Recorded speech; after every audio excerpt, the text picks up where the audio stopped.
ومن سيئات أعمالنا من يهده الله فلا مضل له ومن يضلل فلا هادي له أشهد أن لا إله إلا الله وحده لا شريك له وأشهد أن محمدا عبده ورسوله قال الله تعالى في كتابه الكريم يا أيها الذين آمنوا اتقوا الله حق تقاته ولا تموتن إلا وأنتم مسلمون يا أيها الناس اتقوا ربكم الذي خلقكم من نفس واحدة وخلق منها زوجها وبث منهما رجالا كثيرا ونساء واتقوا الله الذي تساءلون به والأرحام إن الله كان عليكم رقيبا يا أيها الذين آمنوا اتقوا الله وقولوا قولا سديدا يصلح لكم أعمالكم ويغفر لكم ذنوبكم ومن يطع الله ورسوله فقد فاز فوزا عظيما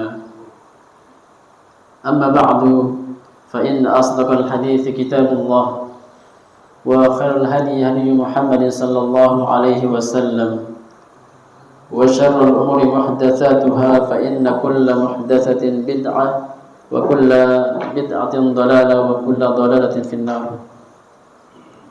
Alhamdulillah, pada malam hari ini kita lanjutkan kajian kitab Lum'atul I'tiqad yang ditulis oleh Imam Ibnu Qudamah berpandu kepada syarah Syekh Ibnu Utsaimin rahimahullah taala. Pembahasan yang sangat bagus dan kitab yang sangat bagus karena membahas tentang zat Allah Azza wa Jalla, membahas tentang zat Rabb semesta alam. Maka alangkah mulia, alangkah tinggi pembahasan ini karena mulianya dan tingginya yang dibahas Allah Azza wa Jalla. Maka pembahasan tentang asma wa sifat, aqidah Ahlussunnah wal Jamaah tidak kita dapatkan di sembarang tempat. Kita hanya mendapatkannya di kajian sunnah, kajian manhaj salaf. Maka kajian ini tidak dibuka atau pelajaran ini tidak dibuka di sembarang tempat. Bahkan di Timur Tengah yang menyebar akidah yang sesat, mereka tidak membahas pembahasan ini. Sewaktu ana di kota Hadramaut belajar fikih Syafi'i, maka mereka tidak membahas masalah akidah ini. Mereka hanya membahas fikih, setiap hari fikih. Maka jarang ada yang membahas tentang masalah asma wa sifat. Karena memang mungkin mereka menjauh, bahkan menjauh dari pembahasan tersebut. Khawatir jika membahasnya mereka akan dirasuki oleh syubhat atau pemahaman-pemahaman yang menyimpang yang mereka pahami, sehingga mereka meninggalkan pembahasan asma wa sifat. Maka kita membahasnya, Masya Allah, nikmat besar. Kita bisa mempelajarinya dan membahasnya dan menikmatinya. Iya, karena Al-Quran kita membaca setiap hari. Dan pembahasan ini pembahasan Al-Quran dan hadis. Bagaimana boleh kita mendiamkan pembahasan ini sedangkan ada di Al-Quran dan hadis? Namun Ahlussunnah wal Jamaah mereka adil, selalu menampakkan kebenaran, tidak takut dengan siapapun. Bahkan mereka takut jika tidak menyampaikannya. Allah menanya tentang mereka, kenapa tidak disampaikan tentang pembahasan asma wa sifat yang merupakan akidah, merupakan fondasi kehidupan seorang muslim dan muslimah. Kita masuk pada pembahasan tentang perkataan-perkataan atau pernyataan ulama salaf tentang asma wa sifat. Kita dengarkan apa yang mereka ucapkan dan apa yang mereka tuliskan tentang pembahasan asma wa sifat. Syekh Al-Imam Ibnu Qudamah rahimahullahu ta'ala mengatakan dalam kitabnya Lum'atul I'tiqad halaman 35 dari kitab syarah, kalam a'immatis salafi fi sifati, perkataan-perkataan ulama salaf tentang sifat. Di sini yang akan disampaikan adalah perkataan Al-Imam Ahmad ibn Hanbal dan juga perkataan Al-Imam Asy-Syafi'i. Jadi dinukilkan dua imam besar ini dan dijadikan perkataan mereka perkataan salaf. Kenapa? Karena Imam Syafi'i dan ulama empat, mereka termasuk tiga generasi. Ya, mereka pengikut tabi'in. Jadi orang yang lahir setelah tabi'ut tabi'in. Tiga generasi yang kita sering dengar hadisnya adalah khairun nasi qarni tsumma alladziina yalunahum. Rasulullah mengatakan, memberikan rekomendasi tentang baiknya generasinya. Itu para sahabat, sebagai manusia adalah sahabat generasiku yang hidup di zaman Rasulullah, para sahabat maksudnya. Tsumma alladziina yalunahum, kemudian orang-orang yang datang setelah sahabat, tabi'in namanya. Tabi'in artinya pengikut. Pengikut siapa? Pengikut sahabat. Dan tabi'ut tabi'in, dan termasuk juga salaf yang direkomendasikan baik akhlak dan agama dan manhajnya, pengikut tabi'in. Maka ulama mazhab 4 insyaallah masuk dalam tiga generasi.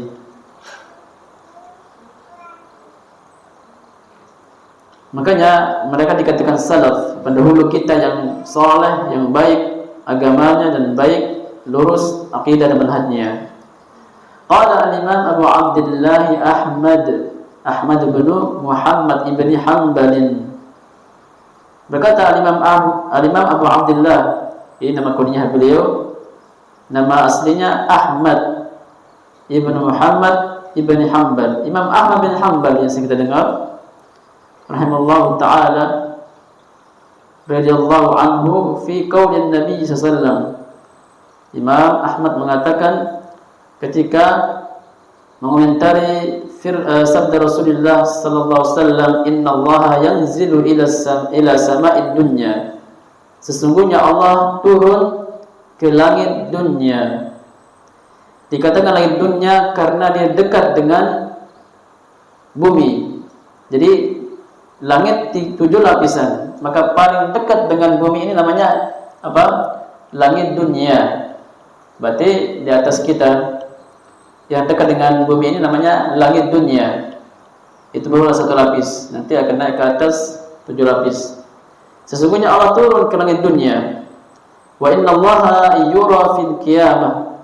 Dan Imam Ahmad mengomentari sabda Rasulullah, sesungguhnya Allah dilihat nanti di hari kiamat.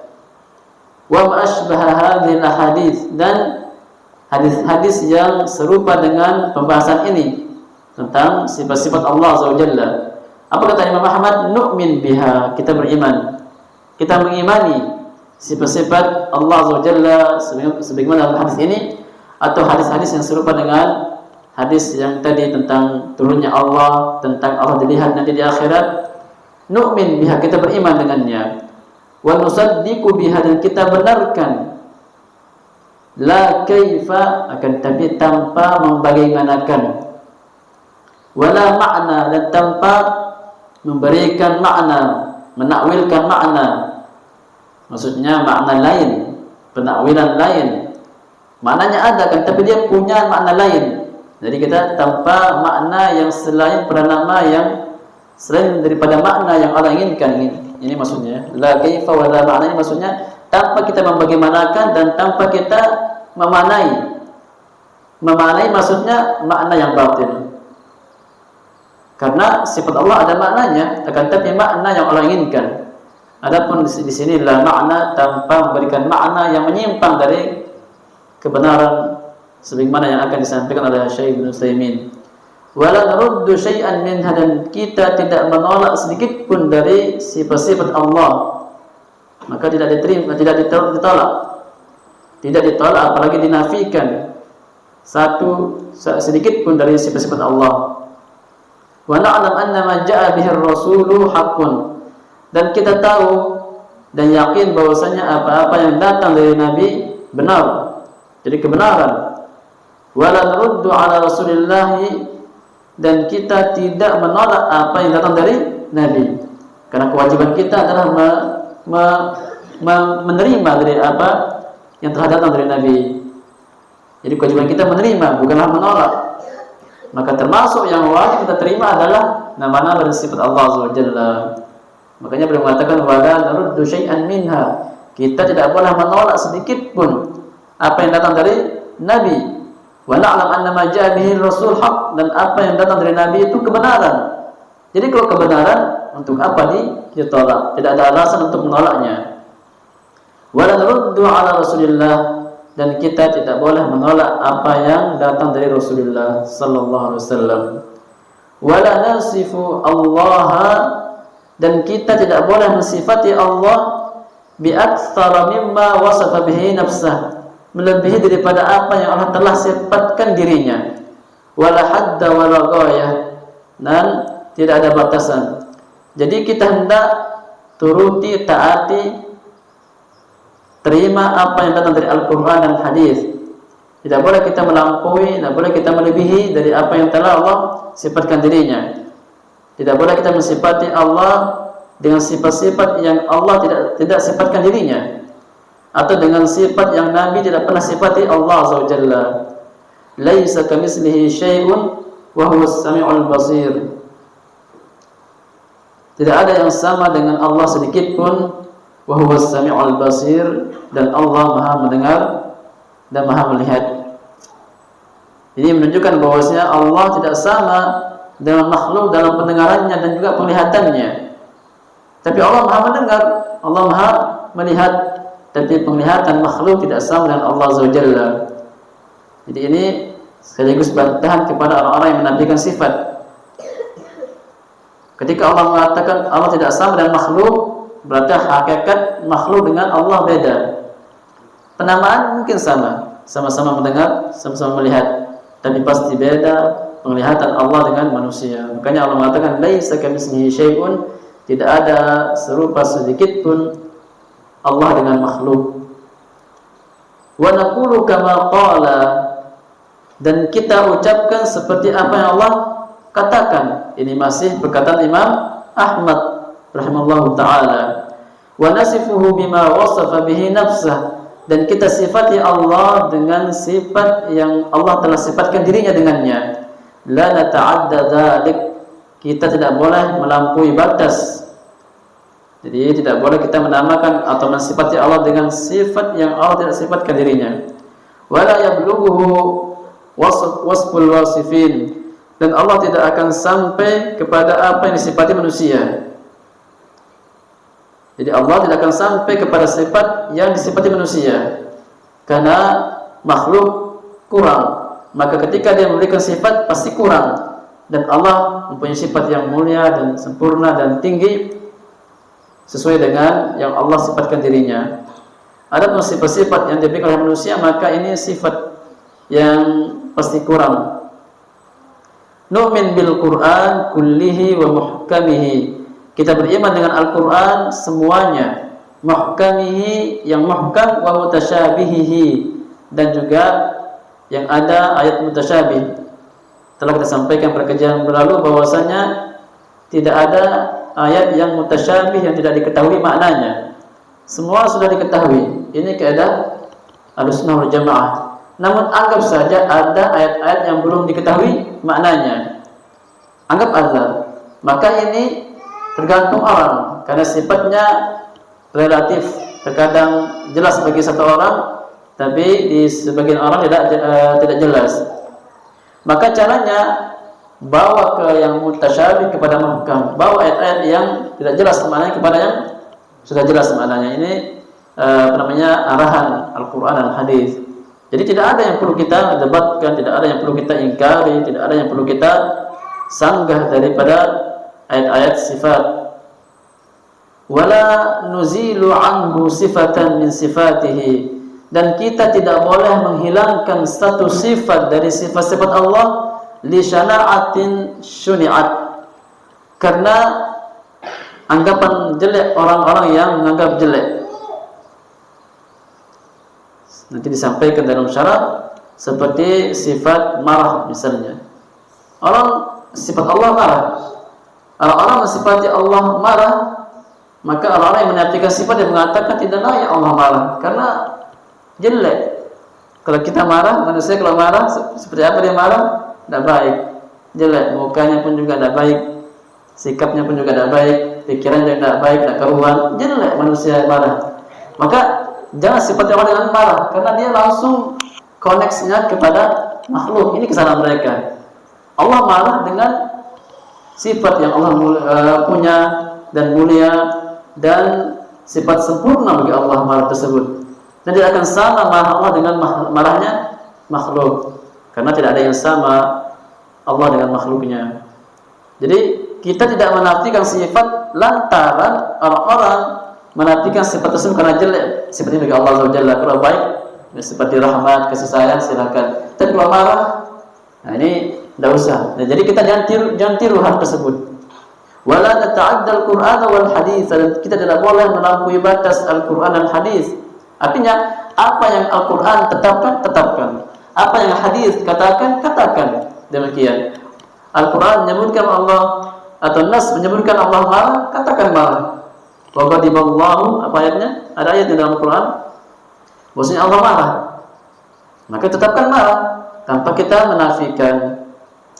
Kalau kita menafikan berarti kita melampaui batas. Bagaimana Al-Quran hadis tetapkan Anda menafikan? Ini melampaui batas. Wala na'lam kaifa kun hadzalik. Hanya saja kita tidak mengetahui hakikat bagaimana sifat tersebut. Illa bitasdiqir Rasul sallallahu alaihi wasallam, kecuali dengan pembenaran dari Rasul. Wa tatsbitil Quran, dan Al-Quran telah menetapkannya.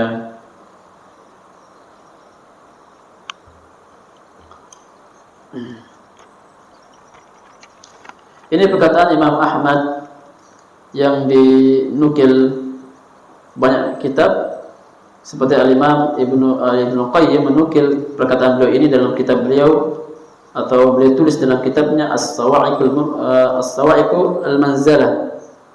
As-Sawa'iqul Munzalah. Kalau kitab lain, tayyib.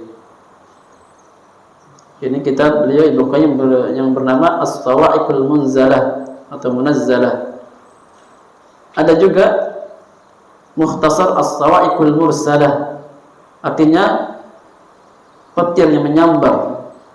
Jadi ancaman bagi orang yang menafikan sifat, mereka hendaknya dihempas oleh petir yang menyambar. Jadi ini bantahan kepada ahli bidah yang menafikan sifat Allah Azza wa Jalla.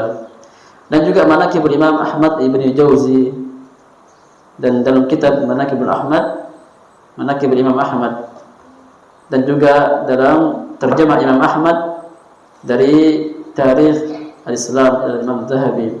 Artinya perkataan ini dari beliau ada perkataan dari beliau Imam Ahmad, karena banyak ulama yang menukilnya seperti Imam Al-Zahabi, Imam Ibn Jauzi, Imam Ibn Qayyim menukilkan perkataan di atas dalam kitab mereka. Artinya ini adalah akidah salaf yang dinukil oleh para ulama. Asy-Syarh, berkata Syekh Ibnu Utsaimin mengomentari perkataan atau pernyataan Imam Ahmad di atas. Ma tadammanuhu kalamul Imam Ahmad fi ahaditsin nuzul wa shibahuha. Kandungan perkataan Imam Ahmad dalam hadis nuzul dan semisalnya. Tadammana kalamu al-Imam Ahmad rahimahullahu ta'ala allazi naqalahu anhu al-muallif. Ada beberapa faedah, beberapa kandungan yang dimuat oleh perkataan Imam Ahmad yang dinukil oleh muallif, sebelum muallif Imam Qudamah di atas tadi. Pertama adalah wujubul iman wa tasdiq bima jaa an Rasulillah. Ini wajib kita beriman dan membenarkan apa yang telah datang dari Rasulullah SAW. Min hadis sifat, dari hadis sifat, min ghairi ziyadah, tanpa menambah, wala nafsin, tanpa juga kita mengurangi, wala haddin wala ghayan, tidak ada batasan. Ini kewajiban. Beliau mengatakan wujubul iman, wajib beriman. Kita tahu bahwasanya wajib itu apa? Jika dilakukan oleh Allah Ta'ala dapat pahala, jika tidak maka dapat dosa dan berhak. Makanya orang-orang yang menafikan sifat berhak mendapatkan dosa, berhak mendapatkan akibat di akhir nanti. Makanya bukan masalah ada atau tidak? Maka mereka yang menafikan sifat ini, maka mereka berdosa. Makanya mereka jatuh dalam dosa bid'ah. Orang-orang yang menafikan sifat jatuh dalam dosa bid'ah. Wa kullu bid'atin dhalalah. Karena menafikan sifat ini adalah baru. Wa kullu muhdatsatin bid'ah, dan setiap perkara baru bid'ah. Wa kullu bid'atin dhalalah, dan setiap bid'ah adalah sesat. Wa kullu dhalalatin finnar, dan setiap kesesatan di neraka. Bahaya. Allah ancam dan neraka jahanam bagi mereka yang menafikan sifat. Karena wajib kita tetapkan, wajib kita benarkan Al-Quran dan hadis. Kita mereka malah menafikan. Maka Allah ancam mereka dengan dosa bid'ah tersebut.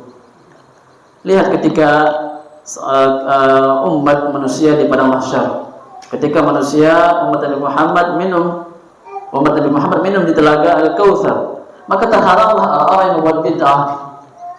Itu bahaya yang di padang mahsyar. Jadi berat, dosa bid'ah ini berat. Tidak boleh disepelekan dan diringankan masalahnya. Makanya sekecil apapun bid'ah kita tinggalkan, karena tidak bisa diremehkan, karena pembahasannya adalah pembahasan berat. Mungkin sebagian orang menganggap itu enteng dan ringan, dikarenakan memang keyakinan dia itu adalah kebaikan dan kebenaran, ternyata adalah kebatilan. Jadi orang-orang yang menafikan sifat, para jamaah, para ikhwan, mereka menganggap ini ibadah. Ya, mereka anggap ibadah, kebenaran, ibadah. Menafikan sifat ibadah, dapat pahala. Anggap mereka. Lah, kita jawab, menafikan sifat dosa, karena menetapkannya wajib. Dan wajib adalah jika dilakukan karena Allah Ta'ala dapat pahala, jika ditinggalkan maka dosa. Alhamdulillah. Karena tidak membenarkan Al-Quran dan hadis. Karena sifat-sifat Allah ini dibawa oleh nas-nas Al-Quran dan hadis. Bagaimana kita membaca ayat sifat, kita nafikan. Nah. Yang kedua, innahu la kaifa wa la ma'na.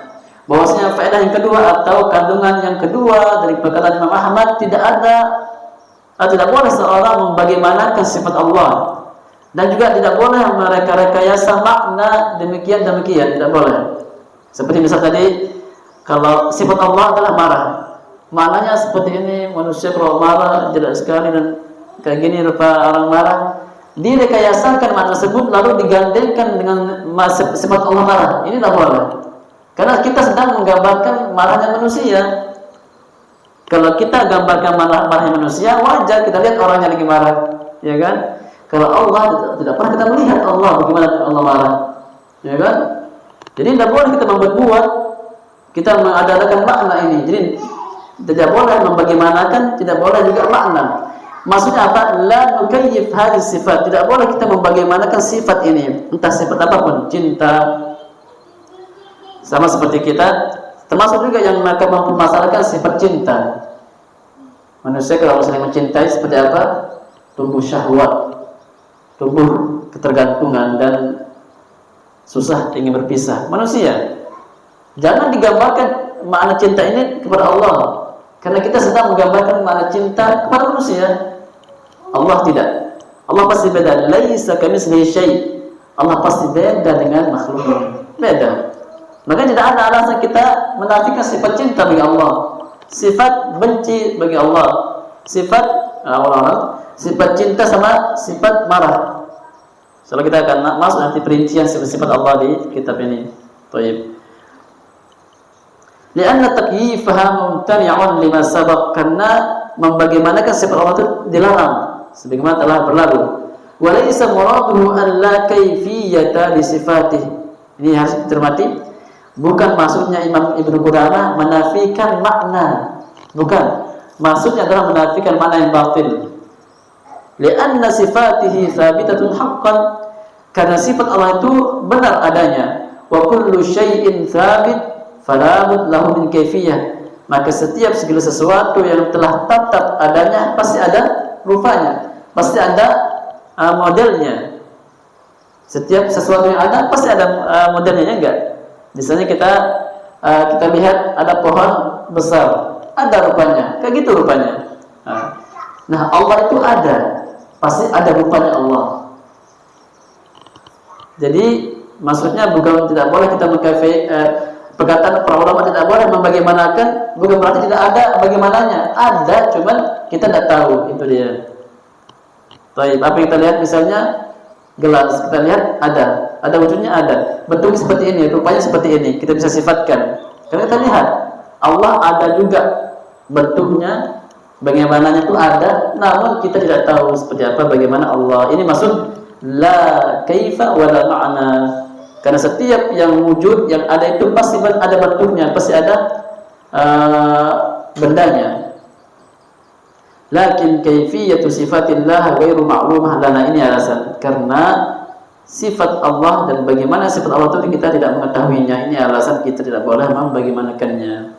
Adapun makhluk, silakan bagaimanakan makhluk. Gunung, silakan digambarkan seperti apa gunung tersebut, karena kita melihatnya.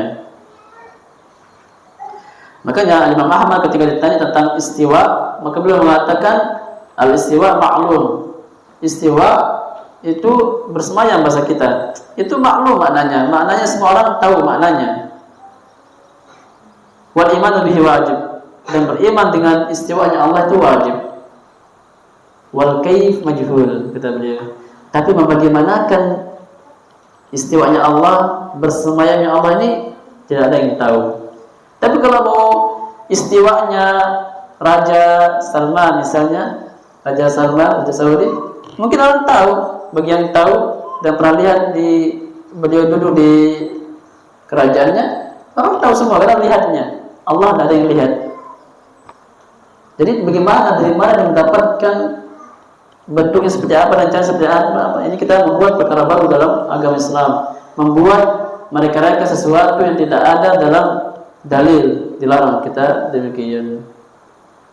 Makanya Malik mengatakan wal kaif majhul. Bagaimana Allah bersemayam ini majhul. Was-su'alu anhu bid'ah, dan bertanya tentang bagaimana ini bid'ah hukumnya, karena tidak ada zaman Nabi. Jadi bid'ah ini hanya bukan hanya pada ibadah, misalnya zikir jamaah atau apa. Ini bid'ah amaliyah namanya. Bid'ah yang paling besar ini adalah ini keyakinan. Bahkan pertama kali muncul adalah bid'ah.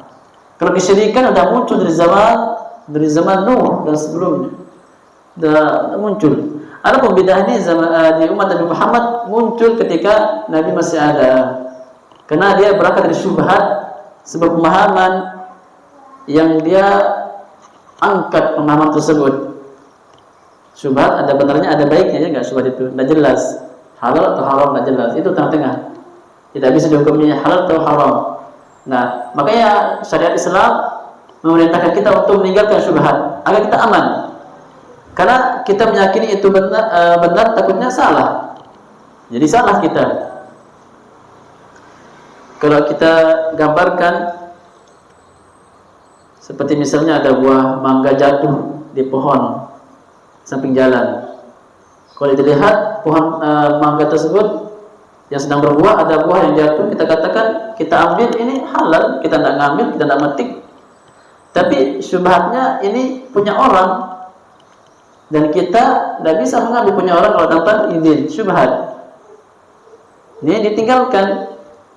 Kalau mau izin dulu sama orangnya. Kalau ada mangga jatuh, kita dulu masih kecil, ambil aja kalau ada yang jatuh. Karena tidak nyuri, kita ngambil karena tidak metik. Nah, ini termasuk syubhat gambarannya. Karena dikatakan dia halal, kita tidak memetik dari buahnya. Dikatakan dia haram karena bukan milik kita, milik orang lain. Nah, jadi tinggalkan. Ini gambarannya. Maka keyakinan, prinsip dalam berakidah ini bid'ah yang sangat besar, dan pertama kali muncul bid'ah keyakinan ini, yaitu syubhat. Makanya dalam kajian manhaj kita sampaikan bahwasanya seorang yang dikatakan sunni pada zaman Nabi dan sahabat, seorang yang selamat dari fitnah syubhat, bukan syahwat. Karena asal bid'ah adalah syubhat. Wa qawluhu wala ma'na, adapun perkataan Imam Ibnu Qudamah tidak ada makna. Ini maksudnya la nuthbitu laha ma'nan yukhalifu dhahiraha. Maksudnya kita tidak boleh menetapkan makna yang menyelisihi makna yang tampak. Yadun maknanya tangan. Jangan kita tetapkan makna lain daripada yadun. Apa? Kekuatan. Karena orang-orang yang menafikan sifat tangan, mereka mengatakan kekuatan maknanya. Kekuatan tangan. Ini makna yang baru, menyelisih makna yang benar. Jadi maksudnya tidak boleh kita menetapkan makna kuat sedangkan makna yang benar tangan ada. Kama fa'alahu ahlu ta'wil, sebagaimana yang dilakukan oleh para orang-orang yang mentakwilkan sifat. Walaysa muraduhu nafyul ma'na as-sahih al-muwafiq li zahiriha. Maka perkataan Ibnu Qudamah tidak ada makna itu, maksud beliau bukan makna yang sahih yang telah jelas nampak kebenarannya. Allazi fassaraha bihi salaf, yang telah salaf maknai, jelaskan. Fa inna hadza thabit, karena ini makna yang benar. Jadi mana sifat yang benar itu telah ditetapkan oleh para ulama salaf. Tangan, istiwa. Wa yadullu ala hadza qawluhu wa la nurdu syai'an minha. Dan yang ini Syekh Utsaimin selalu mengusahakan menjawab jikalau ada sebuah perkataan yang sedikit dianggap berbahaya dari lafaz Imam Ibnu Qudamah, beliau benarkan, beliau arahkan dan perbaiki. Maksud beliau begini, buktinya ini, ya gitu. Jadi tidak ada makna, maksudnya tidak ada makna yang batil yang menyelisih kebenaran. Karena makna yang benar itu telah ditetapkan oleh para ulama. Apa yang membuktikan bahwasanya Ibnu Qudamah tidak menafikan makna yang benar? Perkataan beliau, wala nuruddu syai'an minha, kita tidak menolak sedikit pun darinya. Tidak menolak lafaz yadun dan juga tidak menolak makna yadun. Nah, jadi sesuatu sedikit pun tidak ditolak. Wa nasifu bima wasafa bihi nafsah, dan kita sifati Allah dengan apa yang Allah sifatkan dirinya. Wala nuzilu anhu sifatan min sifatihi, dan kita tidak boleh menolak, menghilangkan satu sifat dari sifat-sifat yang Allah tetapkan untuk dirinya, li syana'atin syuni'at, dikarenakan anggapan jelek dari orang yang menganggap jelek. Wala na'lam kaifa kun hadzalik, kita tidak mengetahui hakikat sebenarnya karena kita tidak pernah melihat Allah Azza wa Jalla. Insyaallah di akhir kita akan melihat Allah Azza wa Jalla. Yang ketiga, wujubul iman bil Qur'an kullihi wa muhkamihi, wajib beriman dengan Al-Quran semuanya, baik itu muhkam yang sudah jelas maknanya, wa huwa muttadha ma'nahu, wa mutasyabih wa huwa ma ushkila ma'nahu.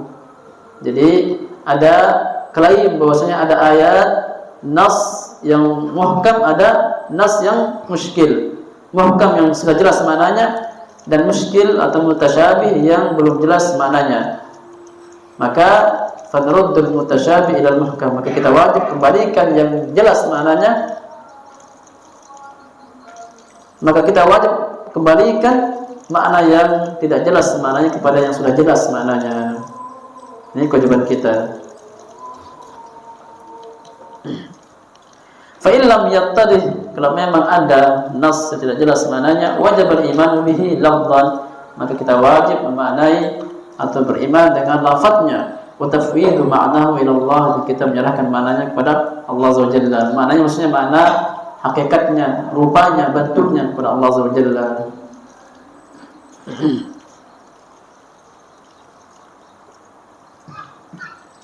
Berikutnya adalah perkataan Imam Asy-Syafi'i.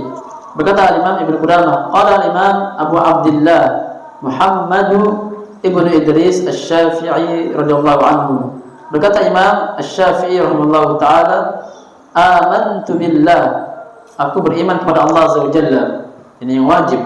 Wa bima jaa'a 'anillah, dan apa-apa yang telah datang dari Allah, ala muradillah, sesuai dengan keinginan Allah Azza wa Jalla. Wa amantu bi Rasulillah, dan aku beriman dengan Rasulullah, wa bima jaa'a 'an Rasulillah, dan apa-apa yang datang dari Rasulullah, ada muradi Rasulullah, sesuai dengan apa yang Allah ingin, Nabi sallallahu alaihi wasallam inginkan. Jadi demikian, ketika seorang mengatakan aku beriman kepada Allah, maka beriman dengan apa yang datang dari Allah Azza wa Jalla. Dan ketika seorang mengatakan aku beriman kepada Nabi Muhammad, maka beriman dengan apa yang datang dari Nabi kita Muhammad SAW. Termasuk yang datang dari Allah adanya sifat-sifat bagi Allah dalam Al-Quran. Termasuk apa-apa yang datang dari Nabi, beriman terhadap apa-apa yang datang dari sifat Allah dalam hadis-hadis. Ini perkataan Imam Syafi'i yang dinukil oleh Imam Syekhul Islam Ibnu Taimiyah dalam kitab Risalah Al-Madaniyah atau Al-Madaniyah atau Al-Fatwa Al-Hamawiyah.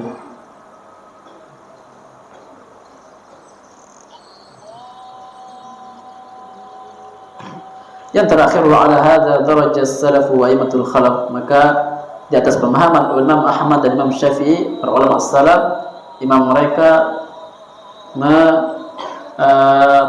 berjalan di atas pemahaman yang benar tadi. Kulluhum muttafiqun al-iqrar wal imrar, semua mereka sepakat di atas penetapan dan membiarkan sifat tersebut, wal isbat, dan juga menetapkan bagi Allah lima warada min sifat fi kitabillah wa sunnati rasulih sallallahu alaihi wasallam min ghairi ta'arudin li ta'wili. Jadi ulama salaf mereka menetapkan dan membiarkan sifat Allah seperti Allah sifatkan untuk dirinya, sebagaimana Imam Ahmad dan Imam Syafi'i katakan sebelum pembahasan yang kita baca tadi, menunjukkan bahwasanya ijma' kesepakatan para ulama tentang akidah sifat Allah Azza wa Jalla. Makanya orang yang menantikan sifat ini dikatakan bid'ah karena baru. Penafian sifat dan takwil sifat ini bid'ah, perkara baru dalam agama Islam.